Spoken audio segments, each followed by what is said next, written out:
નમસ્કાર વિદ્યાર્થી મિત્રો, હું ભાવેશ વોરા. આ વિડિયો લેક્ચરમાં આપ સૌનું હાર્દિક સ્વાગત કરું છું. બરાબર છે, આપણે આ વિડિયો લેક્ચરની અંદર ગ્રાફિકલ પ્રકારના એમસીક્યુનો અભ્યાસ કરવાનો છે. બરાબર, એમાં પહેલા નંબરનો એમસીક્યુની રકમ તમારી સામે છે. રકમ આપણે વાંચીએ આ પ્રમાણે છે: સીધી રેખામાં ગતિ કરતા એક પદાર્થનો સ્થાનાંતર વિરુદ્ધ સમયનો આલેખ આકૃતિમાં આપેલો છે. તો નીચેનામાંથી કયો ભાગ જ્યારે પદાર્થ પર કોઈ બળ ન લાગતું હોય ત્યારનો વેગ દર્શાવે છે? હવે સમજો, પદાર્થ પર કોઈ બળ લાગતું નથી. હવે પદાર્થ ઉપર કોઈ બળ નથી લાગતું, એનો મતલબ કે પદાર્થ છે ને એ અચળ વેગથી ગતિ કરે, કારણ કે બળ નથી લાગતું એટલે પદાર્થનો પ્રવેગ શૂન્ય હશે. પદાર્થનો પ્રવેગ શૂન્ય એટલે એનો મતલબ કે વેગ અચળ હશે. આપણે આગળના વિડિયો લેક્ચરની અંદર ભણી ગયા કે સ્થાન વિરુદ્ધ સમયનો આલેખ હોય તો એમાં અચળ વેગ કઈ રીતે આવે? તો એમાં અચળ વેગ માટે x વિરુદ્ધ t માં અચળ વેગ માટે આલેખ આ રીતે આમ સીધી રેખા વાળો હોવો જોઈએ. તો આકૃતિમાં જુઓ તો એવી સીધી રેખા દર્શાવતો હોય એવો વિભાગ કયો છે? તો સીધી રેખા દર્શાવતો હોય એવો વિભાગ છે સીડી. પરિણામે પહેલા એમસીક્યુ ની અંદર જવાબ આવશે સી, સીડી. એટલે કે આ સીડી વિભાગમાં લાગતું બળ શૂન્ય હશે, એટલે કે પ્રવેગ શૂન્ય હશે, એટલે કે પદાર્થ અચળ વેગથી ગતિ કરતો હશે. બરાબર વિદ્યાર્થી મિત્રો, એટલે આ રીતે આપણો આ પહેલા નંબરનો એમસીક્યુ પૂરો થયો. વિદ્યાર્થી મિત્રો, બીજો એમસીક્યુ છે, એમાં નીચેના પૈકી કયો વેગ સમયનો આલેખ સમાન ગતિ દર્શાવે છે? હવે સમાન ગતિ એટલે એનો મતલબ તો સમાન ગતિ એટલે એનો મતલબ કે પદાર્થ છે ને એ અચળ વેગથી ગતિ કરે. હવે વેગ વિરુદ્ધ સમયના આલેખમાં અચળ વેગથી ગતિ કરતો આલેખ એટલે આ પહેલો આલેખ છે. બરાબર છે. જ્યારે બાકીના ત્રણમાં આલેખ તો બરાબર છે, આલેખ સાચા જ છે, ખોટું નથી, પણ એમાં જે ડી આલેખ છે ને એમાં વેગ નિયમિત રીતે વધે છે, એટલે આ થશે અચળ પ્રવેગી ગતિ. બરાબર છે. પછી આ જે ત્રીજો આલેખ છે એમાં વેગ કન્ટિન્યુઅસ ઘટે છે, અને આ જે ચોથો બી નંબરનો આલેખ છે એમાં વેગ વધે છે પણ વક્ર છે. એટલે આ બધા ત્રણ જે આલેખ છે બી, સી અને ડી એ આલેખ સાચા તો છે પણ એ સમાન ગતિ દર્શાવતા નથી. પરિણામે બીજા એમસીક્યુની અંદર જવાબ આવશે એ. નમસ્કાર વિદ્યાર્થી મિત્રો, ત્રીજા એમસીક્યુની રકમ તમારી સામે છે. રકમ આપણે વાંચીએ જે આ પ્રમાણે છે: નીચેનામાંથી કયો ઊંચાઈ વિરુદ્ધ સમયનો આલેખ ટાવર પરથી સમક્ષિતિજ દિશામાં પ્રક્ષિપ્ત કરેલા પદાર્થનો ગતિપથ દર્શાવે છે? ચલો, પ્રક્ષિપ્ત કરેલા પદાર્થનો ગતિપથનો આલેખ આપણે શોધવાનો છે. બરાબર છે. તો એમાં તમે ટાવર પરથી કોઈ પદાર્થને નીચે તરફ ફેંકો એટલે એ પદાર્થ આ રીતે આમ નીચે આવશે. અમુક સમય પછી એની ઊંચાઈ h બરાબર શું થઈ જશે? 0. એટલે જ્યારે t બરાબર 0 એટલે પ્રારંભિક અવસ્થામાં એની ઊંચાઈ મહત્તમ હશે, અને t બરાબર t આ વખતે પદાર્થ જમીન ઉપર આવી ગયો હશે. બરાબર, એટલે આ વખતે એની ઊંચાઈ જે છે એ શૂન્ય હશે. એટલે આ પ્રમાણનો આલેખ તમે વિચારો તો ત્રીજા એમસીક્યુની અંદર જવાબ આવશે ડી. આપણે ગતિપથનો આલેખ મેળવવાનો છે. ચલો, ચોથા એમસીક્યુની રકમ વિદ્યાર્થી મિત્રો તમારી સામે સ્ક્રીન ઉપર છે. રકમ આ પ્રમાણે છે, ધ્યાનથી વાંચો રકમ, જેમ હું વાંચતો જાઉં એ પ્રમાણે. નીચેની આકૃતિમાં એક પરિમાણમાં થતી ગતિ માટે વેગ સમાન સમયનો આલેખ આપ્યો છે. વેગ સમાન નહીં પણ વેગ વિરુદ્ધ સમયનો આલેખ આપ્યો છે. આચ્છાદિત ક્ષેત્ર એટલે કે પ્રદેશ નીચેનામાંથી કયો ગુણધર્મ દર્શાવે છે? આચ્છાદિત પ્રદેશ બરાબર એટલે આપણે છે ને આ ભાગ લેવાના છે. બરાબર છે. તો અહીંયા આગળ આપણે આની જે થિયરીઓ ચલાવી એની અંદર આપણે કહી દીધું કે આ કોઈ પણ આલેખ હોય બરાબર છે એમાં તમારે બે જ વસ્તુ શોધવાની આવશે, રેખાનો ઢાળ અને એનું ક્ષેત્રફળ. બરાબર. અહીંયા આગળ એક આલેખ વડે ઘેરાતા પ્રદેશનું ક્ષેત્રફળ એ પદાર્થે કાપેલું અંતર અથવા તો બીજી રીતે કહીએ તો પથ લંબાઈ દર્શાવે છે. કાપેલું અંતર એટલે ચોથા MCQની અંદર જવાબ આવશે બી. નમસ્કાર વિદ્યાર્થી મિત્રો, છઠ્ઠા MCQની રકમ છે નીચેના પૈકી કયો વેગ વિરુદ્ધ સમયનો આલેખ ગતિ કરતા પદાર્થનું વાસ્તવિક સ્થાન દર્શાવે છે? એટલે જે તમને આલેખ આપેલા છે 4 આલેખ, તે પૈકી 3 આલેખ ખોટા છે અને એક આલેખ સાચો છે. બરાબર. તો એમાં પહેલો જે આલેખ છે ને બરાબર એ આલેખ ખોટો છે. બરાબર. એનું કારણ કે આપણે અહીંયા આગળ આલેખમાં આકૃતિ જોજો ધ્યાનથી, અહીં કોઈ એક સમય લઈએ આપણે બરાબર છે તો આલેખ ઉપર અલગ અલગ સીધી લાઈન દોરો તો અલગ અલગ કેટલા બિંદુઓ મળશે? 3 બિંદુ મળે. એટલે એનો મતલબ એમ થાય કે એક જ સમયે પદાર્થને 3 અલગ અલગ વેગ છે. હવે એક સાથે એક જ સમયે કોઈ પદાર્થ અલગ અલગ 3 વેગ ધરાવી શકે નહીં. એટલે આ પહેલો આલેખ ખોટો છે. બરાબર છે. પછી બીજો આલેખ સાચો છે. પછી ત્રીજો સી આલેખ ખોટો થવાનું કારણ કે માનો કે અહીં આગળ આપણે કોઈ એક બિંદુ વિચારીએ, આ બિંદુ ધ્યાનથી જોજો, સીધી લાઈન દોરીએ ને એટલે આલેખ ઉપર 2 બિંદુઓ મળશે તો એક સાથે 2 વેગ ન હોઈ શકે. આ ઉપરાંત આલેખમાં બીજી ભૂલ એ છે કે અહીં આગળ તમે જુઓ તો ઉપર આલેખ જે જાય છે એ આ રીતે આમ ડાબી તરફ નમે છે. એટલે એનો મતલબ એમ થાય કે સમય ઘટે છે. હવે ક્યારેય સમય ઘટે નહીં, દરેક પદાર્થ માટે સમય હંમેશા વધતો જ રહે. પછી ડી આલેખ પણ ખોટો છે. આપણે કોઈ એક સમય અહીં T1 લઈ લઈએ તો આલેખ ઉપર આ રીતે આમ વિચારો તો કેટલા બિંદુઓ મળશે? 2 બિંદુ. તો એક જ સાથે 2 વેગ પદાર્થને હોઈ શકે નહીં. એટલે છઠ્ઠા MCQની અંદર જવાબ આવશે બી.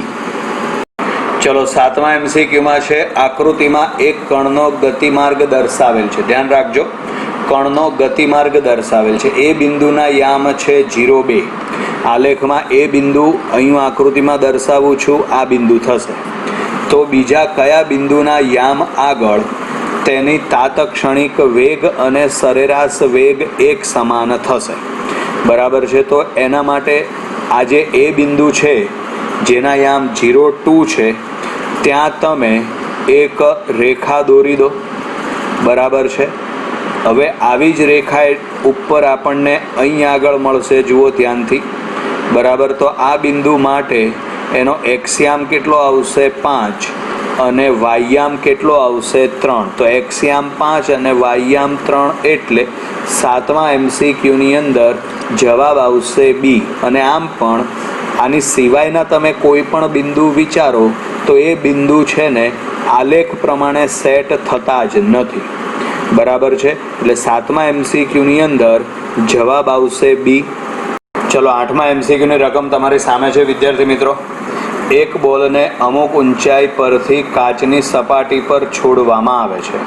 બરાબર. એટલે આ વિચારી લે, કાચની સપાટી છે એને અમુક બોલને અમુક ઊંચાઈ પરથી છોડવામાં આવે છે.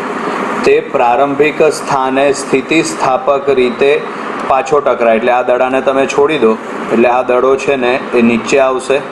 સ્થિતિસ્થાપક રીતે ટકરાય એટલે અથડાઈને પાછો ઉપર જશે. યાદ રાખજો, રકમમાં આપણને આપ્યું છે સ્થિતિસ્થાપક રીતે. બરાબર છે. એટલે પરિસ્થિતિ એવી આવશે કે જ્યારે તે અથડાશે ત્યારે તેનો જે વેગ હશે એ જ વેગ અથડાયા પછી હશે. નોર્મલી વ્યવહારમાં આવું જોવા ના મળે. કારણ કે અથડાયા પછી છે ને એના વેગમાં ઘટાડો જ થાય. પરિણામે તમે કોઈ પણ દડાને છોડો હાથમાંથી તો શું પરિસ્થિતિ આવે? આપણે વ્યવહારમાં વિચારો, નોર્મલી વિચારો, આપણે દડો જ્યારે રમતા હોઈએ ત્યારે જેટલા હાઈટ ઉપરથી આપણે દડાને છોડીશું, અથડાયા પછી શું તે એટલી હાઈટે પાછો આવે ખરા? ના આવે. પણ આમાં તમને રકમમાં એવું સ્પષ્ટ કીધું છે કે સ્થિતિસ્થાપક રીતે એટલે જેટલા વેગથી અથડાશે એટલા જ વેગથી પાછો ઉપર જશે.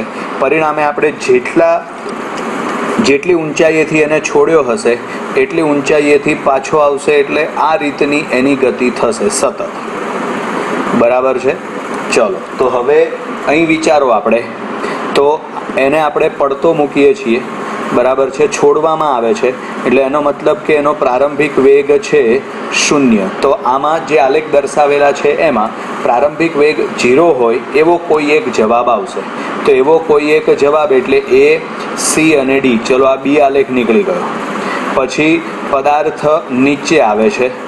જેમ જેમ નીચે આવતો જાય તેમ તેમ તેના વેગમાં ઘટાડો થતો જાય. બરાબર છે? અને આ વખતે એનો જે વેગ છે ને એ સમય સાથે સમપ્રમાણમાં v બરાબર v0 પ્લસ at. આ સૂત્ર લાગુ પાડવાનું આપણે.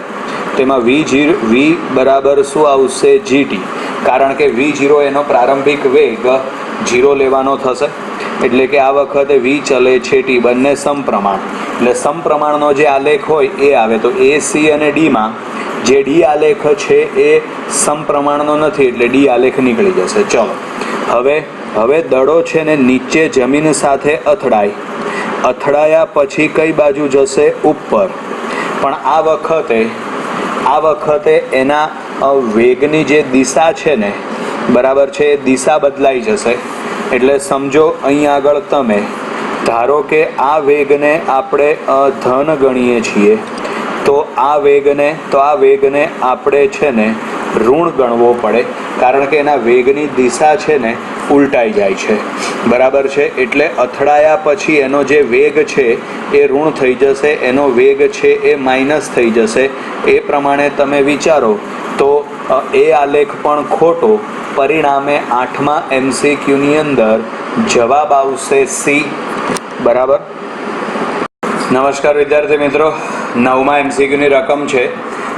એક બોલને જમીનથી h ઊંચાઈ પરથી શિરોલંબ રૂપે છોડવામાં આવે છે. અધો દિશામાં છોડવામાં આવે છે. તે જમીન સાથે અથડાઈને ઉધ્વ દિશામાં ગતિ કરે છે. ઉત્તરાવર્તી ગતિ અને હવાના અવરોધને અવગણવામાં આવે છે. તો નીચેનામાંથી કયો આલેખ ઝડપ અને ઊંચાઈના બદલાવ એટલે કે પરિવર્તનને સાચી રીતે રજૂ કરે છે? બરાબર? એટલે આપણે આમાં ઊંચાઈ અને ઝડપ આ લેવાનું છે. તો આમાં સૂત્ર લાગુ પાડી દઈએ. v² - v02 બરાબર 2ad. એમાં પ્રારંભિક વેગ 0 થશે એટલે v² બરાબર થશે 2gh. બરાબર? એટલે કે અહીંયા આગળ h ચલે છે v². એટલે કે વર્ગના સમપ્રમાણમાં થયું. વર્ગના સમપ્રમાણમાં એટલે આલેખ છે ને સુરેખના આવે. બરાબર છે? તો સુરેખના આવે એટલે આ C કેન્સલ થઈ જાય. એટલે હવે આપણે લડવાનું છે A, B અને D ની અંદર. બરાબર છે? એમાં પ્રારંભિક વેગ કેટલો લેવાનો આપણે? તો એમાં એનો પ્રારંભિક વેગ છે ને 0 લેવાનો. ત્યારે એની ઊંચાઈ છે ને એ મહત્તમ આવશે. તો એની ઊંચાઈ મહત્તમ. બરાબર છે? અને એ પ્રમાણે આપણે જો બી આલેખ વિચારીએ તો બી આલેખ ખોટો આવશે. કઈ રીતે ખોટો આવશે? તો એમાં જે આ પહેલો 12નો વક્ર છે એ તો બરાબર છે, પણ જે આ બીજો વક્ર છે એ ઊંધો આવવો જોઈએ. એનું કારણ કે એનો જે વેગ છે ને, વેગની દિશા પછી ઉલટાઈને કઈ બાજુ જતી રહેશે?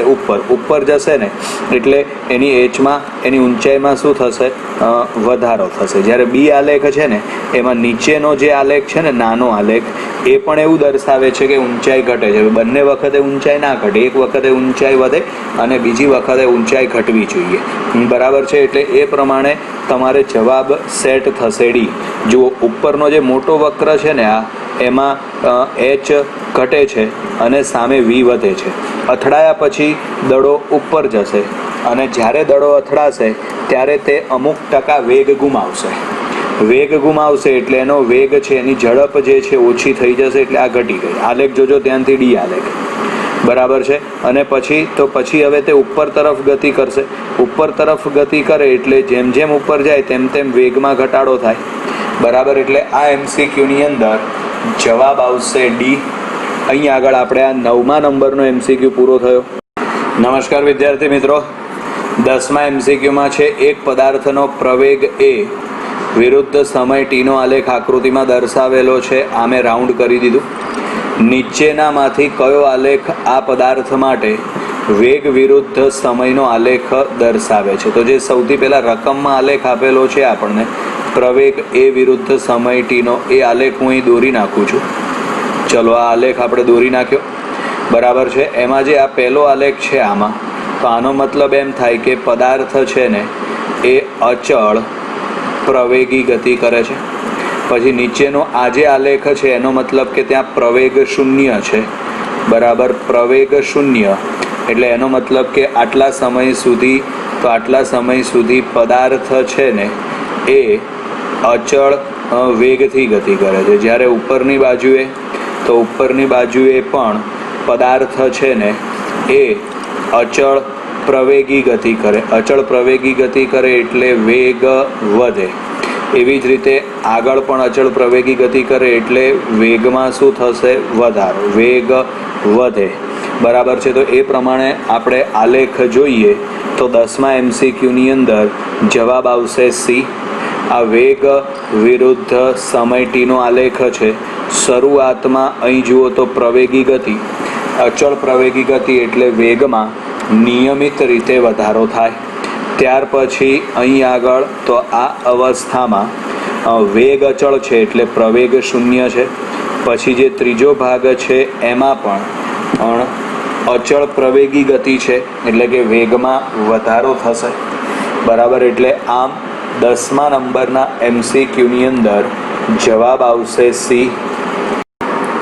નમસ્કાર વિદ્યાર્થી મિત્રો, 11મા MCQની રકમ છે આકૃતિમાં ગાડીનો અંતર સમય આલેખ એટલે કે એક્સ વિરુદ્ધ ટીનો આલેખ દર્શાવેલ છે. તો આલેખ પરથી ગાડીનું સ્થાન શું હશે તે નક્કી કરો.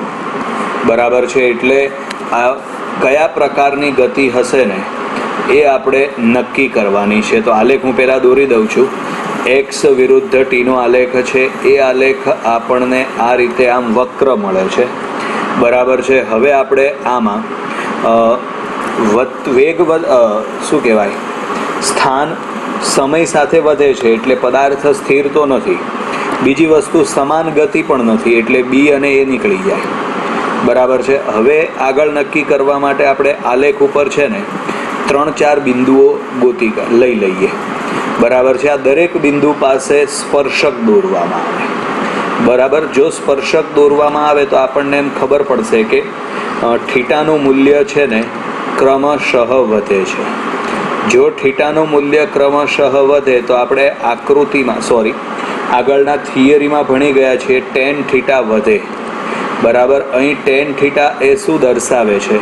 તો ટેન થીટા એ વેગ દર્શાવે છે. એટલે એનો મતલબ વેગમાં શું થાય છે? વધારો થાય છે. અને વેગમાં વધારો થાય છે એટલે એનો મતલબ કે પદાર્થ છે ને એ પ્રવેગી ગતિ કરે છે. હવે પ્રવેગી ગતિ કરે એટલે 11મા MCQની અંદર જવાબ આવશે ડી, પ્રવેગી ગતિ કરે. નમસ્કાર વિદ્યાર્થી મિત્રો, 12મા MCQની રકમ છે ગતિ કરતા કણનો સ્થાનાંતર વિરુદ્ધ સમયનો આલેખ દર્શાવ્યા પ્રમાણે કયા બિંદુએ કણનો તાત્ક્ષણિક વેગ ઋણ હશે? હવે સમજવા માટે અહીં આગળ હું નીચે એક મોટો આલેખ દોરી નાખું છું. એનો એ જ આલેખ છે પણ આપણે મોટો દોરીએ. આ સ્થાનાંતર છે અને આ સમય છે. આપણને એવી ખબર છે કે સ્થાનાંતર વિરુદ્ધ સમયના આલેખમાં રેખાનો ઢાળ છે એ સરેરાશ વેગ દર્શાવે છે અને તાત્ક્ષણિક વેગ આપણે શોધવો હોય તો જે તે બિંદુ પાસે આપણે સ્પર્શક દોરવો પડે. બરાબર, એટલે અહીં આગળ આપણને આ રીતનો કંઈક આલેખ આપેલો છે. બરાબર છે. હવે આમાં અહીં આગળ આપણને આ સી બિંદુ આપેલું છે. બરાબર છે. તો ત્યાં આપણે સ્પર્શક દોરીએ તો આ રીતે બરાબર. ત્યાં આગળ આપણે સ્પર્શક દોરીએ તો આ રીતે આમ આપણને સ્પર્શક મળશે. આ વખતે રેખાનો ઢાળ ધન મળશે એટલે તાતક્ષણિક વેગ ધન હશે. પછી અહીંયા આગળ આપણને ટોચ ઉપર કયું બિંદુ આપેલું છે ડી, ત્યાં આગળ આપણે સ્પર્શક દોરીએ એટલે સ્પર્શક આ રીતે મળશે. બરાબર છે. એટલે આનો મતલબ એમ થાય કે અહીંયા આગળ વેગ છે ને એ શૂન્ય છે, પદાર્થ સ્થિર છે ત્યાં. પછી અહીંયા આગળ આપણે ઈ બિંદુ લઈએ. બરાબર છે. તો ઈ બિંદુ માટે આપણને સ્પર્શક આ રીતે આમ મળશે.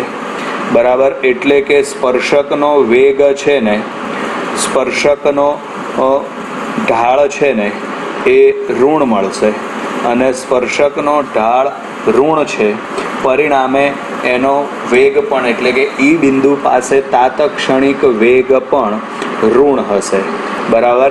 એટલે પછી અહીંયા આગળ એફ બિંદુ આપેલું છે, ત્યાં સ્પર્શક દોરીએ આપણે તો એનો સ્પર્શક આ રીતે આમ મળશે. બરાબર છે. એટલે આ વખતે રેખાનો જે ઢાળ છે ને એ રેખાનો ઢાળ ધન મળશે. રેખાનો ઢાળ ધન મળે એટલે તાતક્ષણિક વેગ આપણને ધન મળશે. બરાબર છે. તો આમાં કયા બિંદુ પાસે ઢાળ ઋણ મળે છે તો કે ઈ બિંદુ પાસે. પરિણામે ત્યાં તાતક્ષણિક વેગ ઋણ આવશે. પરિણામે 12મા MCQની અંદર જવાબ આવશે ડી અને આલેખમાં બિંદુ કયું આવશે તો કે ઈ. નમસ્કાર વિદ્યાર્થી મિત્રો. 13મા MCQમાં છે, આકૃતિમાં દર્શાવ્યા પ્રમાણે એક પદાર્થ સુરેખ પથ પર વેગ વિરુદ્ધ સમયના આલેખ પ્રમાણે ગતિ કરે છે. 5 સેકન્ડમાં પદાર્થ દ્વારા થતું સ્થાનાંતર અને અંતરનો ગુણોત્તર શોધ. બરાબર છે. તો અહીં આગળ આપણે સૌથી પહેલાં સ્થાનાંતર શોધી કાઢીએ. બરાબર છે. સ્થાનાંતર શોધવા માટે આકૃતિ તમે ધ્યાનથી જુઓ તો પહેલા નંબરનો જે ત્રિકોણ છે એનું ક્ષેત્રફળ જ શોધવાનું થશે. બરાબર છે. પહેલા નંબરનો જે ત્રિકોણ છે 1 2 3 આકૃતિ તમે ધ્યાનથી જોતા રહેજો. બરાબર છે. તો એનું ક્ષેત્રફળ શોધવા માટે 1/2 પાયો એટલે 0 થી 3 આવશે. 0 થી 3 એટલે આ 3 અને વેધ એટલે ઉપરથી આમ સીધું નીચે ઉતારો એટલે વેધ એટલે 2 આવશે. બરાબર. વત્તા કરીને હવે બીજો નાનકડો ત્રિકોણ છે 3 અને 4ની વચ્ચે. બરાબર. એનું ક્ષેત્રફળ શોધવા માટે પણ 1/2 પાયો ગુણ્યા વેધ. પાયો આવશે 3 થી 4, 3 થી 4 એટલે 1 અને વેધ આવશે નીચેની બાજુએ -2 થશે. યાદ રાખજો, તમારે સ્થાનાંતર શોધવાનું છે. સ્થાનાંતર શોધવા માટે પ્લસ માઇનસની નિશાની જે આવતી હોય એ આપણે ધ્યાનમાં લેવી પડે. બરાબર. અને છેલ્લે આવશે વત્તા કરીને આ જે ચોરસ કે લંબચોરસ છે ને એનું ક્ષેત્રફળ. તો એનું ક્ષેત્રફળ શોધવા માટે લંબાઈ ગુણ્યા પહોળાઈ કરો તો 4 થી 5 એટલે 1 એકમ આવશે અને 0 થી 1 આવશે એટલે એ પણ 1 એકમ આવશે. તો અહીં આગળ જો આ 2 ઉડી જાય એટલે અહીં 3 આવશે. પછી આ 2 ઉડી જાય એટલે અહીં -1 આવશે. આ 1 ગુણ્યા 1 એટલે આ +1 આવશે. આ ઉડી જાય એટલે જવાબ આવશે 3 મીટર. હવે આપણે પદાર્થે કાપેલું જો અંતર શોધવાનું હોય તો અંતર શોધવા માટે ઉપર પ્રમાણે જ ગણતરી થશે. બરાબર. ફરક માત્ર એટલો આવશે કે એમાં જે કોઈ કિંમત માઇનસ લીધેલી છે એ આપણે આમાં પ્લસ લેવાની થશે. એટલે એમાં આવશે 1/2 3 2. બરાબર. સેમ જ છે. 3 એ 3ના ક્ષેત્રફળ જ શોધવાના છે. 1/2 1. આપણે સ્થાનાંતર માટે -2 લીધા છે, એના બદલે અહીં +2 આવશે અને +1 × 1 આવશે. આ 2 ઉડાડી દો એટલે અહીંયા આગળ આવશે 3. આ 2 ઉડાડી દો એટલે અહીંયા આગળ 1 + 1 એટલે આ આવશે 5. આપણે શું શોધવાનું છે તો આપણે શોધવાનું છે સ્થાનાંતર અને અંતરનો ગુણોત્તર. તો અહીંયા આગળ આવશે સ્થાનાંતર છેદમાં અંતર. સ્થાનાંતર છે 3 મીટર અને અંતર છે 5 મીટર. બરાબર. સ્થાનાંતર આ રહ્યું 3 મીટર અને અંતર આ નીચે રહ્યું 5 મીટર એટલે 3/5 એટલે 3/5 જવાબ આવે. 3/5 એટલે 13મા MCQની અંદર જવાબ આવશે બી. બરાબર વિદ્યાર્થી મિત્રો. તો અહીં આગળ આ 13મા નંબરનો MCQ પૂરો થયો. ચલો વિદ્યાર્થી મિત્રો, 14મા એમસીક્યુની રકમમાં છે એક્સ અક્ષ સાથે ગતિ કરતા કણનું સ્થાન આકૃતિમાં દર્શાવ્યું છે જે સમયનું વિધેય છે. એટલે આપણને આલેખ આપેલો છે. ઓપ્શન આ પ્રમાણે છે. પહેલું છે કણ 6 વાર સ્થિર સ્થિતિ આવે છે, બરાબર. બીજો ઓપ્શન છે t બરાબર 6 સેકન્ડ સમયે કણ મહત્તમ ઝડપે હશે. પછી છે t બરાબર 0 થી t બરાબર 6 સેકન્ડ માટે વેગ સતત ધન રહે છે. અને પછી છે કે કુલ સમયગાળા માટે સરેરાશ વેગ ઋણ બતાવે છે, બરાબર છે. એટલે હવે આની ગણતરી કરવા માટે, બરાબર, પહેલું તો જે સી ઓપ્શન છે એ ખોટો થઈ ગયો. કઈ રીતે? તો કે t બરાબર 0 થી t બરાબર 6 સેકન્ડ માટે વેગ સતત ધન રહે છે એવું નથી, બરાબર છે. આલેખ આપણને આ રીતે આમ મળે છે. તો જ્યારે આલેખ આમ નીચેની બાજુએ આવે છે ને, બરાબર, ત્યારે વેગ આપણને ઋણ મળે છે. એટલે સતત ધન રહે છે, આ ખોટું થઈ ગયું. કુલ સમયગાળા માટે સરેરાશ વેગ છે એ ઋણ બતાવે છે. હવે એક વસ્તુ ધ્યાનમાં રાખો, સરેરાશ વેગ બરાબર સૂત્ર શું આવશે? તો સરેરાશ વેગ બરાબર સૂત્ર આવશે સ્થાનાંતર ભાગ્યા સમય. હવે સ્થાનાંતર શોધવું હોય તો ખબર છે કે આલેખ વડે ઘેરાયેલા પ્રદેશનું ક્ષેત્રફળ આપણે મેળવવાનું થાય. તો આલેખ વડે ઘેરાયેલા પ્રદેશનું ક્ષેત્રફળ આમાં મેળવો તો આલેખ નીચેની બાજુએ આપણને મળતો નથી, એટલે સ્થાનાંતર ઋણ નહીં આવે. પરિણામે સરેરાશ વેગ જે છે ધન જ આવશે, એટલે ડી ઓપ્શન પણ નહીં આવે.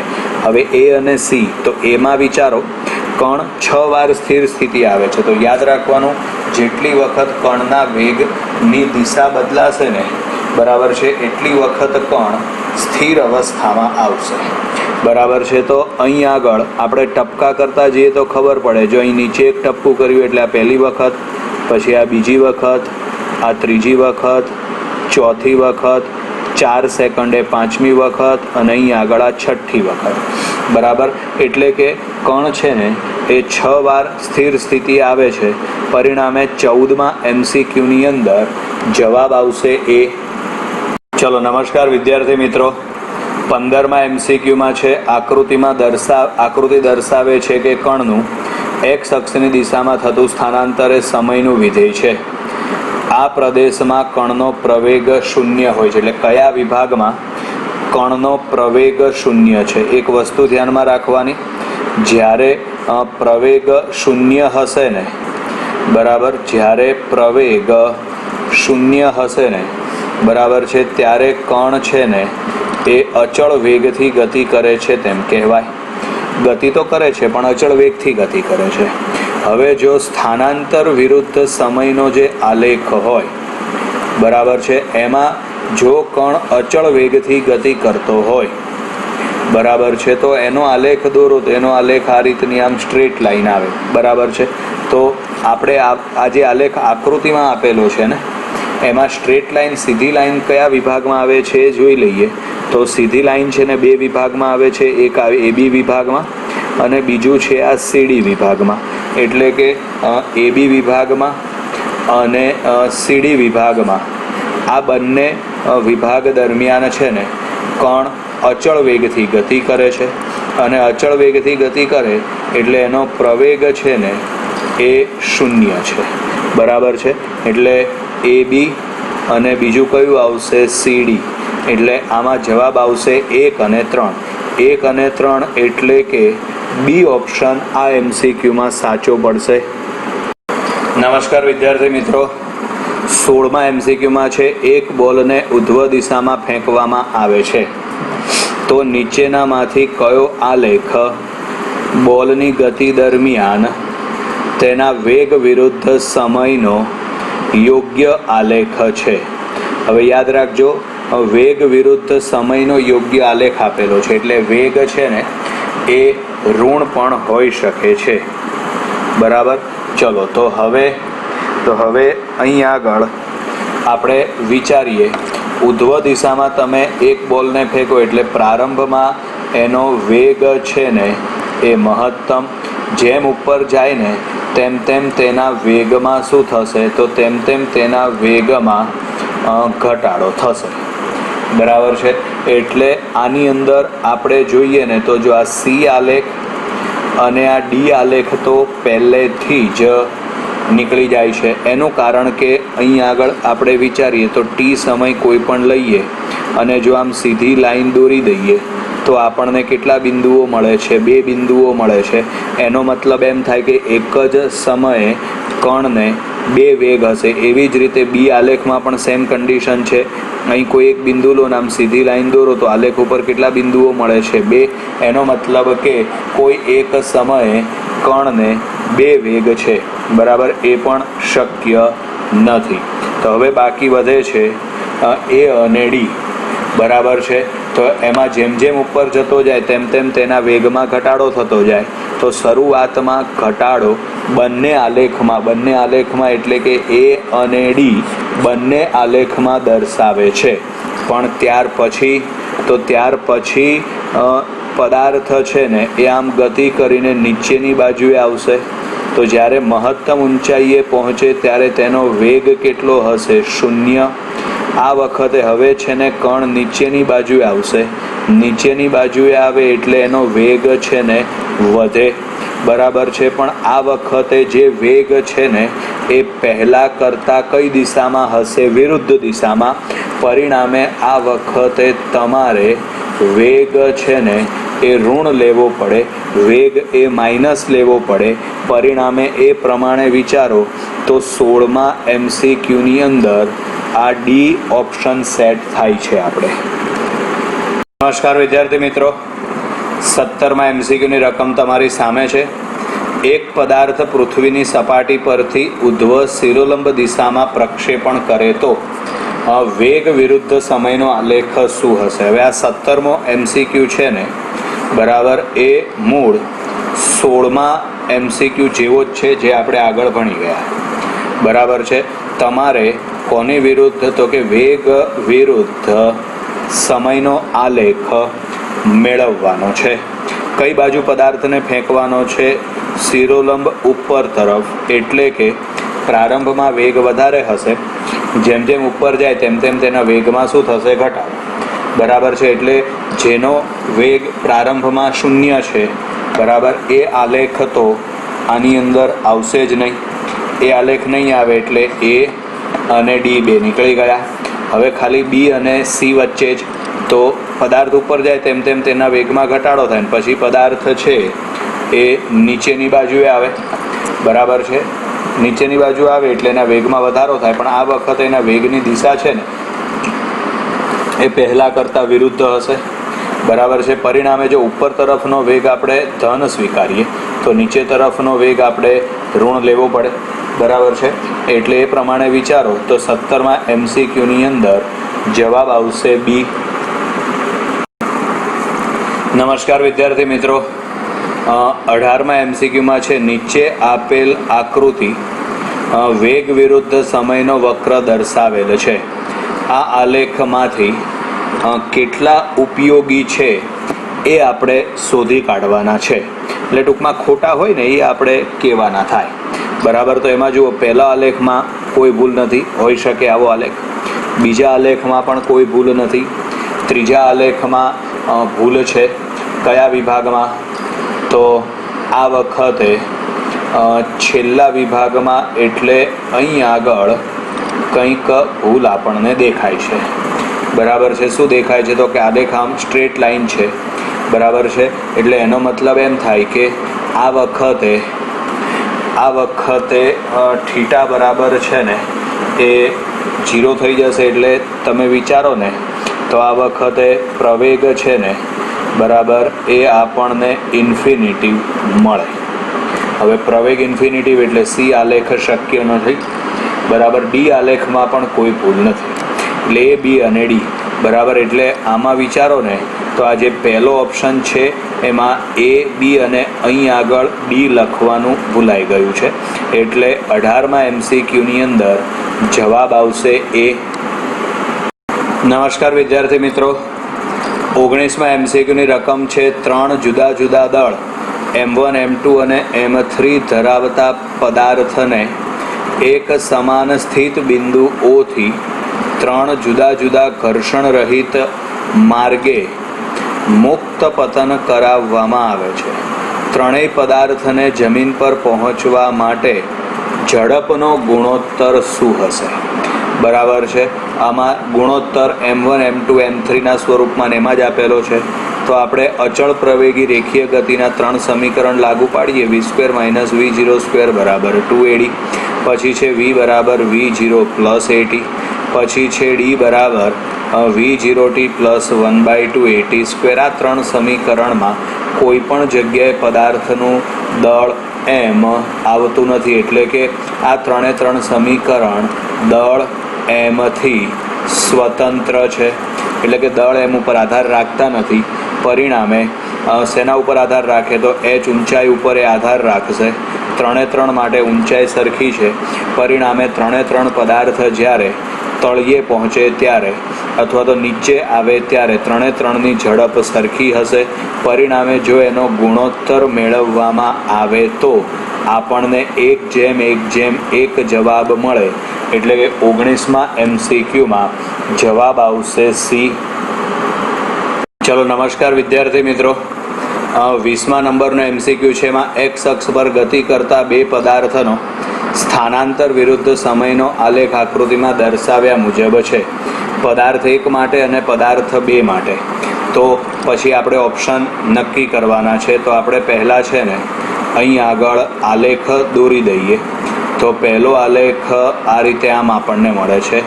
આ x વિરુદ્ધ t નો આલેખ છે. બરાબર, એટલે પ્રવેગી ગતિ કરે છે એટલી ખબર પડી જાય આપણને. બરાબર છે. હવે આમાં આપણે આલેખ ઉપર અલગ અલગ 4 બિંદુ પસંદ કરીએ. આ 4 બિંદુ પાસે સ્પર્શક દોરીએ તો આ સ્પર્શક સાથે જે થીટા બનશે ને, બરાબર, એ થીટા વધે છે. બરાબર, એટલે tan થીટા, તો tan થીટા વધે છે. આ સ્થાનાંતર વિરુદ્ધ સમયનો આલેખ છે, એટલે એનો મતલબ tan થીટા એ શું દર્શાવે છે? વેગ દર્શાવે છે. એટલે આનો મતલબ એમ થાય કે વેગ વધે છે. અને વેગ વધે છે એટલે આ કયા પ્રકારની ગતિ થશે? તો વેગ વધે છે, પરિણામે આ છે ને એ પ્રવેગી ગતિ થશે. બરાબર, આ વખતે પ્રવેગ છે ને એ ધન આવશે. બરાબર છે. ચલો હવે આગળ અહીં આગળ આપણે બીજો આલેખ ધ્યાનમાં લઈએ. તો બીજો આલેખ x વિરુદ્ધ t નો બીજો આલેખ આપણને આ રીતે આમ આપેલો છે. આ આલેખ ઉપર પણ અલગ અલગ આપણે 4 બિંદુઓ પસંદ કરીએ. આ 4 બિંદુ પાસે આપણે સ્પર્શક દોરીએ તો ખબર પડશે કે આ વખતે થીટાનું મૂલ્ય છે ને એ ઘટે છે. થીટા ઘટશે એટલે tan થીટા ઘટશે. બરાબર, tan થીટા ઘટે તો આગળ સમજાય એ પ્રમાણે વેગ v ઘટે. વેગ v ઘટે એટલે એનો મતલબ કે આ વખતે પદાર્થ પ્રતિ પ્રવેગી ગતિ કરે છે, એટલે કે આ વખતે પ્રવેગ છે ને એ ઋણ આવશે. બરાબર, તો આમાં ABCD માંથી કયો ઓપ્શન આવશે જુઓ. તેમાં પહેલો ઓપ્શન છે બંને પદાર્થ અચળ પ્રવેગી ગતિ કરે છે, તો પહેલો ઓપ્શન ખોટો. બીજું છે બંને પદાર્થ અચળ પ્રતિપ્રવેગી ગતિ કરે છે, બીજો ઓપ્શન ખોટો. સી છે પદાર્થ 1 અચળ પ્રવેગી જ્યારે પદાર્થ 2 અચળ પ્રતિપ્રવેગી ગતિ કરે છે. સી ઓપ્શન છે એ સાચો. પરિણામે 20મા MCQની અંદર જવાબ આવશે સી. 21મા MCQની રકમ છે એક ગાડી સ્થિર બિંદુએથી સમાન પ્રવેગ સાથે 4 સેકન્ડ માટે ગતિની શરૂઆત કરે છે અને પછી તે સમાન વેગ સાથે ગતિ કરે છે. તો નીચેના પૈકી કયો આલેખ ગાડીની ગતિ દર્શાવે? આપણે x વિરુદ્ધ t નો આલેખ દોરવાનો થાય. તો અહીં આગળ x વિરુદ્ધ t નો આલેખ દોરીએ. ઉગમ બિંદુથી શરૂઆત થાય. પ્રથમ 4 સેકન્ડ સુધી તે પ્રવેગી ગતિ કરે. હવે સમજો, આપણે x વિરુદ્ધ t નો આલેખ દોરવાનો છે. પ્રવેગી ગતિ કરે એટલે એના વેગમાં સતત વધારો થતો જાય. વેગમાં વધારો થતો જાય એટલે અહીં આગળ તમે આલેખ દોરો ને તો એ આ પ્રકારનો આલેખ આવે. બરાબર છે. અને ત્યાર પછી રકમમાં એવું કીધું છે કે 4 સેકન્ડ પછી, એટલે અહીં આગળ આપણે આ 4 સેકન્ડ થઈ ગઈ. 4 સેકન્ડ પછી તે સમાન વેગ એટલે કે અચળ વેગથી ગતિ કરે છે તો x વિરુદ્ધ t નો આલેખ હોય અને અચળ વેગથી ગતિ કરતો હોય તો એનો આલેખ આ રીતે આમ સ્ટ્રેટ લાઈન આવશે, એટલે પહેલા આલેખ વક્ર આવશે અને પછી આ રીતે લાઈન આવશે, એટલે એ પ્રમાણે જવાબ આવશે ડી. 21મા MCQની અંદર જવાબ આવશે ડી. નમસ્કાર વિદ્યાર્થી મિત્રો, 22મા MCQમાં છે નીચેનામાંથી કયા આલેખ પરથી કહી શકાય કે પદાર્થ સ્થિર સ્થિતિમાં છે. ઓકે, બહુ જ સહેલો MCQ છે. બરાબર, સ્થિર સ્થિતિમાં તો જે પહેલો આલેખ છે એ x વિરુદ્ધ t નો આલેખ એટલે સ્થાન વિરુદ્ધ સમયનો આલેખ છે. બરાબર, જે દર્શાવે છે કે પદાર્થ અચળ વેગથી ગતિ કરે છે. બરાબર, પછી આ જે બીજો આલેખ છે ને એ સ્થિર સ્થિતિનો આલેખ થઈ ગયો, કારણ કે સમય સાથે પદાર્થ પોતાનું સ્થાન બદલતો નથી. બરાબર, એટલે આમાં એટલે 22મા MCQમાં C અને D ખોટા થઈ જ ગયા, કારણ કે 22મા MCQની અંદર જવાબ B આવે છે, એ આપણને ખબર પડી ગઈ. નમસ્કાર વિદ્યાર્થી મિત્રો, 23મા MCQની રકમમાં છે એક પદાર્થ અચળ પ્રવેગ સાથે સ્થિર બિંદુએથી ગતિની શરૂઆત કરે છે તો નીચે આપેલ પૈકી કયો આલેખ ઝડપ સાથે અંતર s નો ફેરફાર દર્શાવે છે. બરાબર, એટલે આ વસ્તુ યાદ રાખજો. આમાં આલેખ શોધવાનો છે વેગ v વિરુદ્ધ સમય t, વેગ v વિરુદ્ધ અંતર s નો આલેખ આપણે શોધવાનો છે. તો આના માટે v² - v0² બરાબર 2ad લાગુ પાડી દઈએ તો એમાં પ્રારંભિક વેગ 0 થશે, એટલે કે v² બરાબર 2a, ડીના બદલે આપણે s લખીએ. બરાબર, એટલે કે v² ચલે છે શું આવશે s. બરાબર, એટલે આ પ્રમાણેનો આપણે વક્ર ગોતવાનો થશે. બરાબર, તો એનો મતલબ એમ થાય કે આપણે અહીં આગળ પહેલો અને બીજો આલેખ તો ખોટો થઈ ગયો, કારણ કે આ સમપ્રમાણ છે પણ વર્ગના સમપ્રમાણમાં છે. અને આવી રીતે પણ લખાય s ચલે છે v².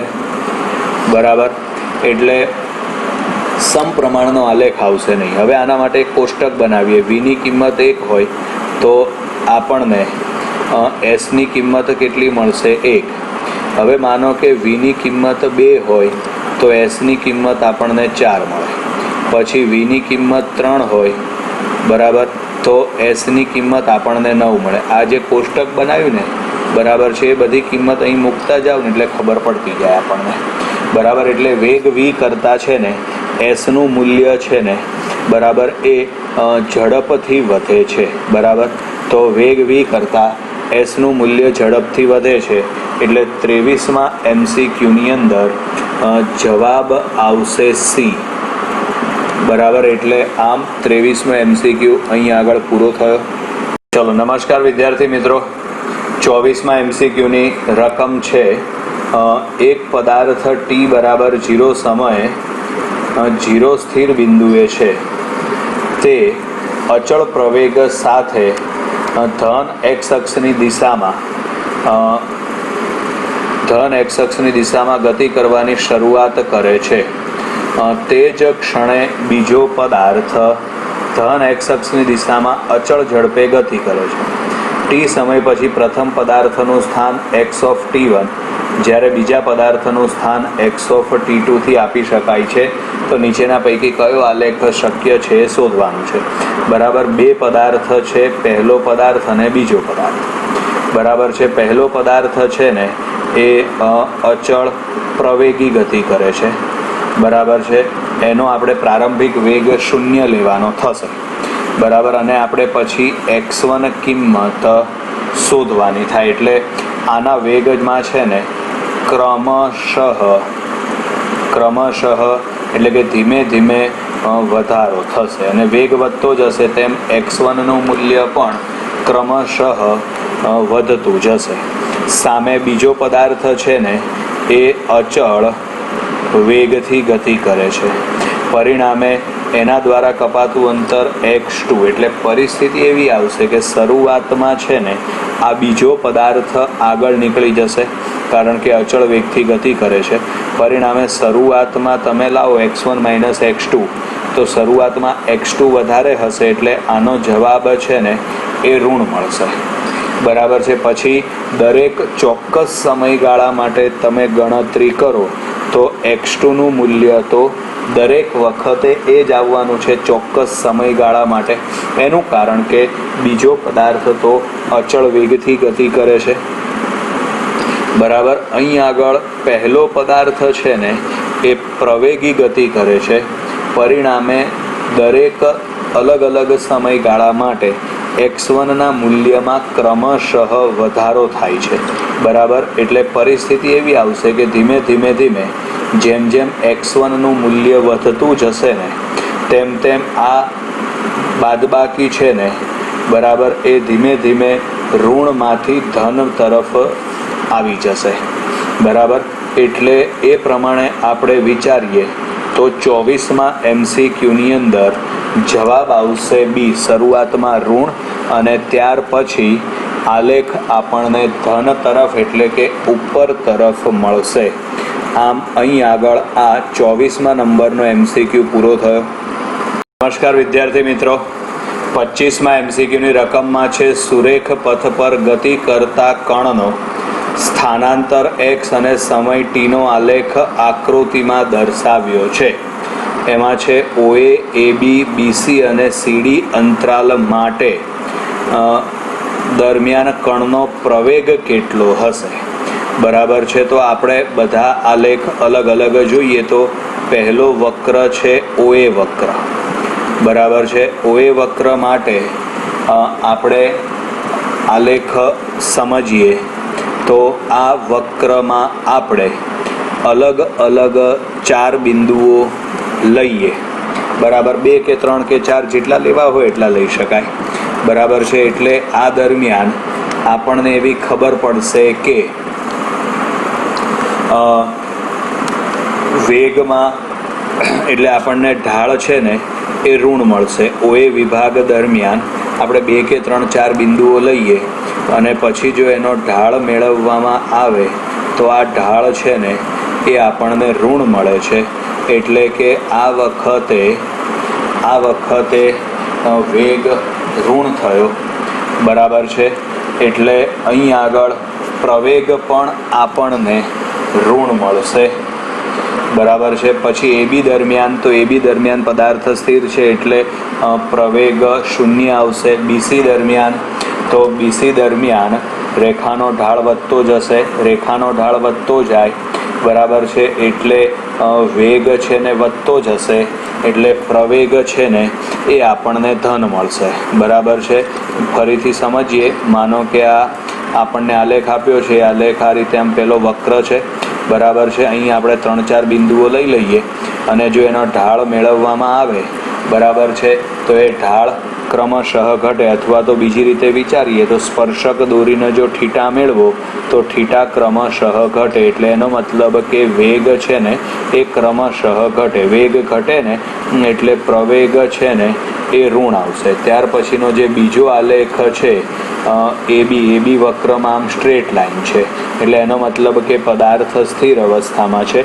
વેગ 0 છે, પ્રવેગ પણ 0 છે. પછી જે ત્રીજો ભાગ છે ને એ આ રીતે આમ ઉપર તરફનો વક્ર છે. આ વક્ર ઉપર જો આપણે 2-4 બિંદુઓ લઈ લઈએ તો આપણે આપેલા બિંદુ પાસે સ્પર્શક દોરીએ તો આપણને ખબર પડે કે થીટા ક્રમશઃ વધે છે. થીટા વધે છે એટલે વેગ વધે છે. વેગ વધે છે એટલે આ વખતે પ્રવેગ ઋણ આવશે.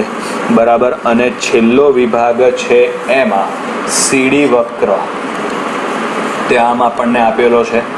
આ વક્ર દરમિયાન ગતિ દર્શાવે છે કે પદાર્થ અચળ વેગથી ગતિ કરે છે, અને જો પદાર્થ અચળ વેગથી ગતિ કરે તો પ્રવેગ છે ને શૂન્ય આવશે.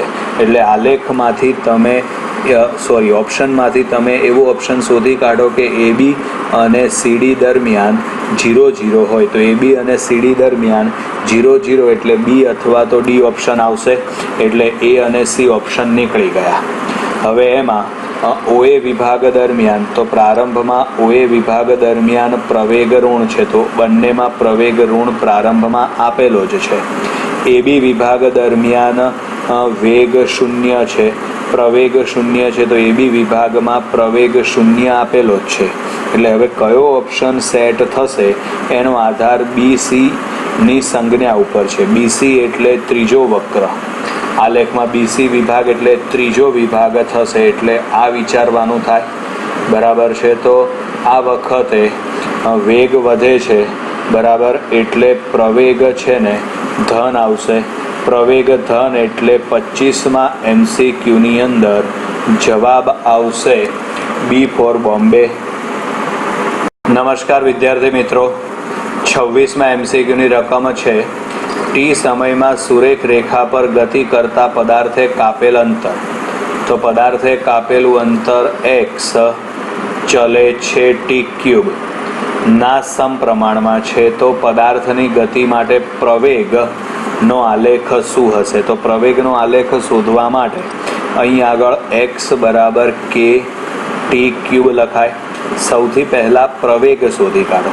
પ્રવેગ શોધવા માટે સમીકરણનું તમારે 2 વખત વિકલન કરવું પડશે. પહેલી વખત વિકલન કરો એટલે વેગ મળશે, જેમાં k અચળ છે એટલે વિકલનમાંથી 12, t³ છે એટલે એમાં 3 અને આવશે t². તો માટે વેગ v બરાબર થશે 3kT². હવે આપણે આનું વિકલન કરીએ એટલે પ્રવેગ મળી જાય. તો વેગ v બરાબર 3kT².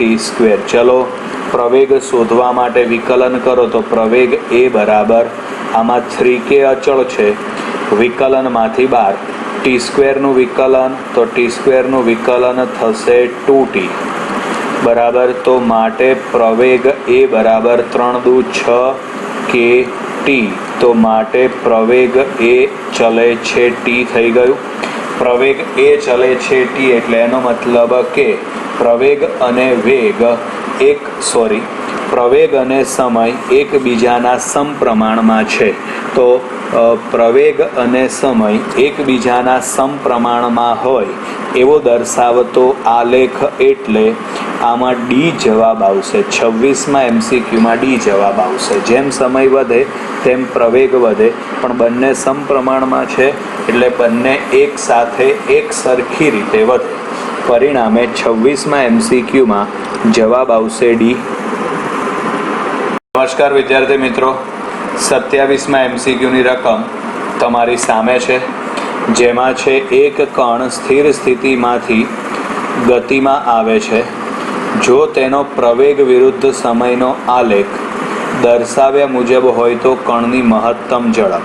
તો કણની મહત્તમ ઝડપ શોધવા માટે આલેખ વડે ઘેરાયેલા પ્રદેશનું ક્ષેત્રફળ શોધી કાઢો. આલેખ વડે ઘેરાયેલા પ્રદેશનું ક્ષેત્રફળ એટલે કે ત્રિકોણનું ક્ષેત્રફળ આવશે. ત્રિકોણનું ક્ષેત્રફળ શોધવા માટે 1/2 પાયો ગુણ્યા વેધ થશે. પાયાની કિંમત આવશે 11 અને વેધ આવશે 10. તો આ 2 અને 10 ઉડી જાય એટલે 5. તો જવાબ આવશે 55 મીટર પ્રતિ સેકન્ડ. એટલે મહત્તમ ઝડપ આવશે B, 55 મીટર પ્રતિ સેકન્ડ. ચલો 28મા MCQમાં છે એક ગતિ કરતા પદાર્થનો વેગ v વિરુદ્ધ t નો ગ્રાફ આકૃતિમાં આપેલ છે, તો મહત્તમ પ્રવેગ કેટલો થાય? તો આપણે થિયરીમાં ભણી ગયા છીએ એ પ્રમાણે વેગ v વિરુદ્ધ સમય tના આલેખમાં રેખાનો ઢાળ છે ને એ પ્રવેગ દર્શાવે છે. તો એનો મતલબ એમ થાય કે જે રેખાનો ઢાળ વધુ હશે એનો પ્રવેગ વધારે હશે. તો આલેખ જુઓ તો કયા વિભાગમાં ઢાળ વધારે મળે છે, તો અહીં હું આકૃતિમાં રાઉન્ડ કરું છું ને, એ વિભાગનો ઢાળ સૌથી વધારે હશે. બરાબર છે. એ વિભાગની રેખા છે ને સૌથી વધારે ત્રાંસી છે. બરાબર. તો આ વખતે એમાં પ્રવેગ શોધવા માટે પ્રવેગ બરાબર આવશે રેખાનો ઢાળ. આના માટેનું સૂત્ર મેં તમને આપી દીધું છે. વાયયામનો તફાવત, તો આકૃતિ જુઓ, વાયયામનો તફાવત આવશે 80 - 20 છેદમાં એક્સ યામનો તફાવત, તો એક્સ યામનો તફાવત આવશે 40 - 30. તો 80 - 20 એટલે 60, 40 - 30 એટલે 10. તો જવાબ આવશે 6 સેન્ટીમીટર પ્રતિ સેકન્ડ સ્ક્વેર. હવે 6 સેન્ટીમીટર પ્રતિ સેકન્ડ સ્ક્વેર એટલે 28મા MCQમાં જવાબ આવશે ડી. ચલો નમસ્કાર વિદ્યાર્થી મિત્રો. 29મા MCQમાં છે, એક રોકેટ પૃથ્વીની સપાટી પરથી ઉધ્વ દિશામાં ગતિ કરે છે. જો વેગ સમયનો આલેખ આકૃતિમાં દર્શાવ્યો છે, તો રોકેટનો પ્રવેગ કેટલો હશે? હવે સમજજો ધ્યાનથી. એક રફલી આકૃતિ હું અહીં આગળ દોરું છું. આ વેગ v વિરુદ્ધ સમય ટીનો આલેખ છે. પહેલા આલેખ આ રીતનો છે અને પછી આલેખ આ રીતનો છે. બરાબર છે. તો જે આ પ્રારંભમાં છે ને વેગ વધે છે, વેગ વધે છે એટલે એનો મતલબ પ્રવેગી ગતિ છે, અને પછીનો જે આલેખ છે આ એમાં વેગ ઘટે છે એટલે એનો મતલબ કે એ પ્રતિ પ્રવેગી ગતિ છે, અને આ પ્રવેગી ગતિ છે. આપણે પ્રવેગ શોધવાનો કીધો છે એટલે આપણે આગળનો જે ભાગ છે એના માટે જ ગણતરી કરવાની છે. આકૃતિમાં જે આલેખ, રકમમાં જે આલેખ આપ્યો છે એમાં ધ્યાન રાખજો, જે રાઉન્ડ કરેલો મેં ભાગ છે એ જ થશે. બરાબર છે. તો આ વખતે પ્રવેગ શોધવા માટે આવશે રેખાનો ઢાળ. ઢાળ શોધવા માટેનું સૂત્ર વાય યામનો તફાવત છેદમાં એક્સ યામનો તફાવત. તો આકૃતિમાં જે ભાગમાં મેં રાઉન્ડ કરેલું છે એ જુઓ, તો વાય યામનો તફાવત આવશે 1000 - 0. ધ્યાનથી જોજો, 1000 - 0. એક્સ યામનો તફાવત આવશે 20 - 0 એટલે કે 1000 છેદમાં 20 આવશે. આ 0 0 ઉડાડી દો, 100/2 એટલે 50 મીટર પ્રતિ સેકન્ડ સ્ક્વેર થશે. પ્રવેગ શોધવાનો છે ને, તો 50 મીટર પ્રતિ સેકન્ડ સ્ક્વેર એટલે 29મા MCQની અંદર જવાબ આવશે એ.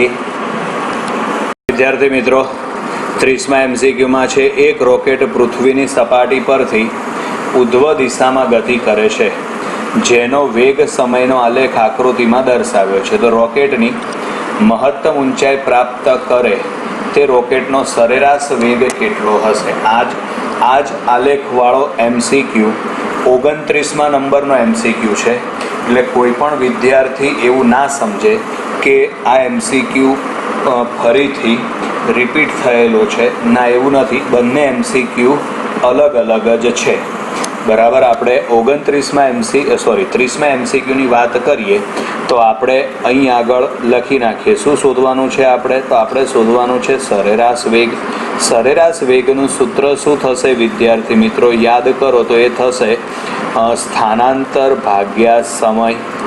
બરાબર છે. હવે આપણે સ્થાનાંતર શોધવા માટે, બરાબર, તો પહેલાં સ્થાનાંતર શોધવા માટે કોની વિરુદ્ધ કોનો આલેખ છે? તો છે વેગ વિરુદ્ધ સમયનો આલેખ. તો વેગ વિરુદ્ધ સમયના આલેખમાં આલેખ વડે ઘેરાયેલા પ્રદેશનું ક્ષેત્રફળ, આલેખ વડે ઘેરાયેલા પ્રદેશનું ક્ષેત્રફળ થશે. તો ચલો, માટે અહીં આગળ હવે સ્થાનાંતર બરાબર, ચલો, વેગ વિરુદ્ધ સમયનો આલેખ છે ને, એમાં આલેખ વડે ઘેરાયેલા પ્રદેશનું ક્ષેત્રફળ એટલે કે ત્રિકોણનું ક્ષેત્રફળ થશે. ચલો, આ ત્રિકોણનું ક્ષેત્રફળ શોધવા માટેનું સૂત્ર આવશે 1/2 પાયો ગુણ્યા વેધ. તો અહીં આગળ આવશે આ 1/2 પાયો એટલે કિંમત થશે 120. ધ્યાનથી જોજો, 120, અને વેધ એટલે કિંમત થશે 1000. બરાબર. તો આ 2 અને 120 એટલે અહીં 60 આવે. તો માટે સ્થાનાંતર થશે 60,000 મીટર. તો સરેરાશ વેગ શોધવા માટે સ્થાનાંતર 60,000 મીટર છેદમાં સમય કેટલો લેવાનો છે આપણે 120 બરાબર. તો આ 0 0 ઉડી જાય બરાબર. 12 × 5 = 60 એટલે 5 એની પાછળ 2 0. તો માટે રોકેટનો સરેરાશ વેગ આવશે 500 મીટર પ્રતિ સેકન્ડ. 500 મીટર પ્રતિ સેકન્ડ એટલે 30મા MCQમાં જવાબ આવશે સી. નમસ્કાર વિદ્યાર્થી મિત્રો, 31મા MCQમાં છે આપેલા સ્થાનાંતર વિરુદ્ધ સમયના આલેખ પરથી ગતિ કરતા પદાર્થનો વેગ શોધો બરાબર. એમાં θ બરાબર 30 આપણને આપેલું જ છે બરાબર છે. બહુ ફોર્મમાં નહીં આવી જવાનું. θ 30 જોઈને સૌથી પહેલાં જુઓ તો આમાં સ્થાનાંતર અને સમયને છે ને ઊંધા આપી દીધા છે બરાબર છે. સ્થાનાંતર અને સમયને ઊંધા આપ્યા છે, દેખાય છે બરાબર. પરિણામે આપણે જે આલેખ ભણ્યા છીએ ને એમાં આવું છે. અહીં આગળ સ્થાનાંતર આવશે અને અહીં આગળ સમય આવશે. તો આ વખતે આ જે ખૂણો હોય θ લઈએ તો tan θ છે ને એ પદાર્થનો વેગ દર્શાવશે. જ્યારે આમાં અક્ષ બદલી નાખેલી છે પરિણામે આપણે અહીં લેવાનું થશે cot θ. તો cot θ એ વેગ દર્શાવે છે. તો માટે અહીં આગળ વેગ બરાબર થશે cot 30. cot 30ની કિંમત આવશે √3 એટલે 31મા MCQની અંદર જવાબ આવશે સી. નમસ્કાર વિદ્યાર્થી મિત્રો, 32મા MCQની રકમમાં છે આકૃતિમાં સુરેખ પથ પર ગતિ કરતા એક પદાર્થનો વેગ વિરુદ્ધ સમય ટીનો આલેખ દર્શાવ્યો છે. આ પદાર્થે 6 સેકન્ડમાં કરેલ સ્થાનાંતર અને કાપેલું અંતર. તો સૌથી પહેલાં સ્થાનાંતર શોધવા માટે ધ્યાન રાખતા રહેજો આલેખમાં ખાસ બરાબર. આ વખતે સ્થાનાંતર શોધવા માટે 3 વિભાગનું ક્ષેત્રફળ શોધવાનું થશે બરાબર. એમાં જો અહીંયા આગળ આ 1, પછી નીચેની બાજુ આ 2 અને આ 3, આ 3 વિભાગ મેં આકૃતિમાં લખી નાખ્યા. ચલો એમાં સૌથી પહેલા વિભાગનું ક્ષેત્રફળ લંબાઈ ગુણ્યા પહોળાઈ કરો બરાબર એટલે 2 × 4 થશે વત્તા નીચેનો જે બીજો વિભાગ છે એમાં આપણે લંબાઈ ગુણ્યા પહોળાઈ કરીએ બરાબર છે. તો 2 અને પેલું કેટલામું આવશે -2. એનું કારણ કે આપણે શું શોધીએ છીએ સ્થાનાંતર બરાબર છે. તો આ વખતે સ્થાનાંતર શોધવા માટે તમારે પ્લસ માઇનસની નિશાનીઓ ધ્યાનમાં લેવી પડે બરાબર. અને વત્તા જે ત્રીજો વિભાગ છે એનું ક્ષેત્રફળ શોધવા માટે 4 થી 6 એટલે 2 થશે બરાબર. અને સામે છે 0 થી 2 એટલે એ પણ 2 થશે બરાબર. એટલે અહીં આગળ આ 2 અને આ 2 તો માટે 4 × 2 = 8 -4 અને +4 તો આ ઉડી જાય. તો સ્થાનાંતર થશે 8 મીટર. હવે આપણે કાપેલું અંતર શોધવા માટે સૂત્ર તો આનું આ જ આવશે પણ અંતર શોધવા માટે કિંમત બધી આપણે પ્લસ લેવાની થશે. એટલે અહીં 2 આ 4 એમના એમ પહેલા વિભાગનું ક્ષેત્રફળ, બીજા વિભાગનું ક્ષેત્રફળ શોધો એમાં બંને કિંમત ધન, ત્રીજા વિભાગનું ક્ષેત્રફળ પણ એ જ રીતે. તો આ 4 × 2 = 8, 2 × 4 એટલે જવાબ આવશે 16 મીટર બરાબર. એટલે સ્થાનાંતર 8 અને અંતર આવશે 16. પરિણામે 32મા MCQની અંદર જવાબ આવશે એ. 33મા MCQમાં છે એક રોકેટ પૃથ્વીની સપાટી પરથી ઉધ્વ દિશામાં ગતિ કરે છે જેનો વેગ વિરુદ્ધ સમયનો આલેખ આકૃતિમાં દર્શાવ્યો છે. તો રોકેટનો ઉપર જવાનો અને પાછા આવવાનો માર્ગ અનુક્રમે કયો હશે બરાબર છે. તો એના માટે ઓપ્શન ABCD જુઓ. એમાં OA, AB, ABBC આવા આપેલા છે. એટલે એ બિંદુ આલેખમાં ક્યાં વિચારવાનું? એ બિંદુ આપેલું નથી ક્યાંય. તો એ બિંદુ આલેખમાં અહીં ટોચ ઉપર વિચારવાનું આ રીતે. આમ હવે વિચારો બરાબર છે. તો OA દરમિયાન એનો વેગ છે ને એ વધે છે, પછી AB વિભાગ દરમિયાન એનો વેગ છે ને એ ઘટે છે બરાબર. પણ આ વખતે રોકેટ જતું તો ઉપર જ હશે બરાબર છે. અને બી બિંદુ પાસે વેગ ઘટીને તો કે બી બિંદુ પાસે વેગ ઘટીને 0 થાય. પછી આ જે બીસી વિભાગ છે ને આમાં વેગ આપણને ઋણ મળે છે. એનો મતલબ કે હવે રોકેટ છે ને એ નીચે તરફ આવશે. બરાબર છે. એટલે ઓ એ બી વિભાગ દરમિયાન રોકેટ ઉપર જશે અને બીથી સી વિભાગ દરમિયાન રોકેટ નીચે આવશે. બરાબર. એટલે અહીં આગળ 33માં MCQની અંદર જવાબ આવશે ડી. વિદ્યાર્થી મિત્રો, 34માં MCQમાં છે એક રોકેટ પૃથ્વીની સપાટી પરથી ઉધ્વ દિશામાં ગતિ કરે છે, જેનો વેગ વિરુદ્ધ સમયનો આલેખ આકૃતિમાં દર્શાવ્યો છે. તો રોકેટ દ્વારા પ્રાપ્ત થતી મહત્તમ ઊંચાઈ શોધો. બરાબર છે. આવો જ આ MCQ આમ જોવા જઈએ તો ચોથી વખત આવ્યો. આકૃતિ એકની એક છે, રકમમાં પણ બહુ મોટો ફેરફાર નથી, પણ દરેક વખતે શોધવાની વસ્તુ અલગ અલગ કીધી છે, એટલે આ વસ્તુ ધ્યાન રાખવાની. હવે આ છે રોકેટ દ્વારા પ્રાપ્ત થતી મહત્તમ ઊંચાઈ કેટલી હશે. તે મહત્તમ ઊંચાઈ શોધવા માટે આલેખ વડે ઘેરાયેલા પ્રદેશનું ક્ષેત્રફળ શોધી કાઢો. બરાબર છે. ઊંચાઈ શોધવા માટે આલેખ વડે ઘેરાયેલા પ્રદેશનું ક્ષેત્રફળ. બરાબર છે. તો ઉપર આપણે કયું બિંદુ નામ આપી દઈએ? એ.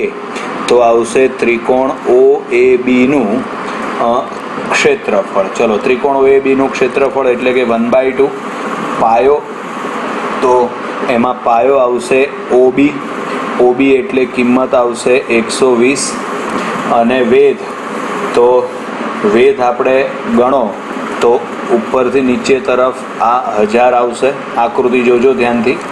હવે આ 2 અને 120 ઉડી જાય એટલે 60, એટલે જવાબ આવશે 60,000 મીટર, એટલે કે 60 કિલોમીટર. બરાબર. 60 કિલોમીટર એટલે 34માં MCQની અંદર જવાબ આવશે ડી. નમસ્કાર વિદ્યાર્થી મિત્રો, 35માં MCQની રકમ તમારી સામે છે. બરાબર. એમાં આમાંથી કયો આલેખ કણની એક પરિમાણમાં થતી ગતિને દર્શાવી શકતો નથી? બરાબર. મૂળ તો આ NCERT ચેપ્ટર 3નો સ્વાધ્યાયનો દાખલો છે. બરાબર છે. એમાં પહેલો આલેખ શક્ય નથી. બરાબર. એનું કારણ કે એક જ સમય ટીની કોઈ એક કિંમત આપણે પસંદ કરીએ તો એમાં પદાર્થ 2 સ્થાન દર્શાવે છે. એક જ સમયે પદાર્થ 2 સ્થાને રહી શકે ખરા? ના રહી શકે. એટલે કે પહેલો આલેખ શક્ય નથી. બરાબર. ચલો, ત્યાર પછી આગળ બીજા આલેખમાં પણ સેમ કન્ડિશન છે. બીજો આલેખ શક્ય નથી કારણ કે એક જ સમયે પદાર્થ 2 સ્થાન દર્શાવે છે. બરાબર. પછી ત્રીજો આલેખ છે એ પણ શક્ય નથી. બરાબર. એનું કારણ કે ગતિ કરતા પદાર્થ માટે ઝડપ છે ને એ ઋણ હોતી નથી. જ્યારે ત્રીજા આલેખની અંદર આ જે નીચેનો વિભાગ છે ને એમાં ઝડપ ઋણ દર્શાવે છે, જે શક્ય નથી. બરાબર છે. પછી આગળ આવશે હવે ચોથો. તો ચોથામાં કુલ પથની લંબાઈ, તો આ પણ શક્ય નથી. શક્ય શું કામ નથી? તો એનું કારણ કે ગતિ કરતા પદાર્થ માટે પથ લંબાઈ છે ને, પથ લંબાઈ એ હંમેશા વધે જ. બરાબર છે. ક્યારેય ઘટે નહીં. જ્યારે આ આલેખમાં આ વિભાગ જુઓ, જે હું રાઉન્ડ કરું છું, ચોથા આલેખમાં તે જુઓ ધ્યાનથી, તો એમાં પથ લંબાઈ આપણને ઘટતી બતાવેલી છે. બરાબર છે. જે શક્ય નથી.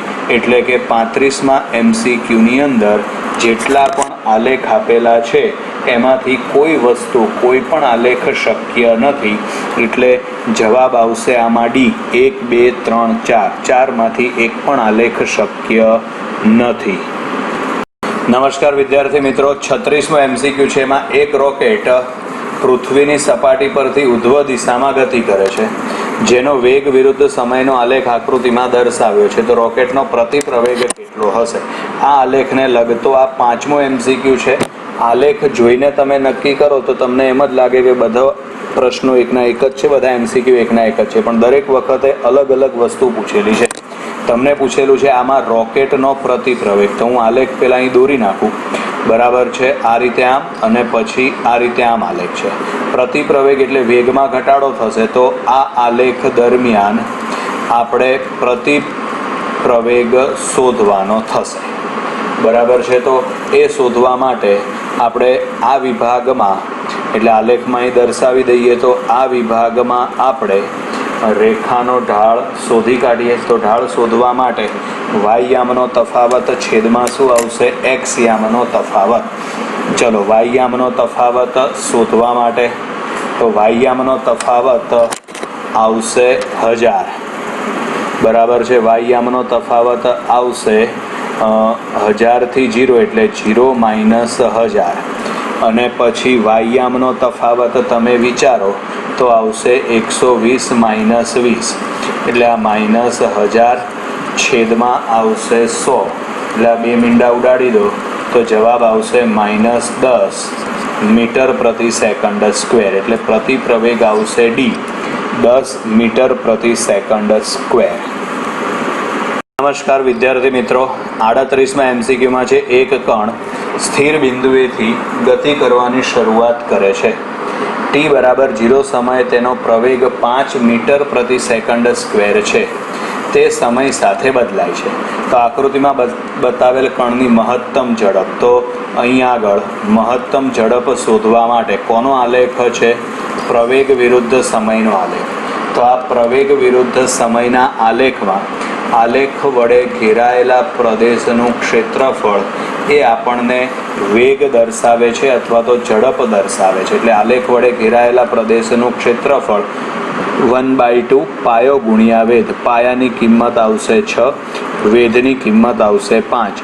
આનું સાદુરૂપ આપી દો 15 મીટર પ્રતિ સેકન્ડ આવશે. બરાબર છે. એટલે 38માં MCQની અંદર જવાબ આવશે બી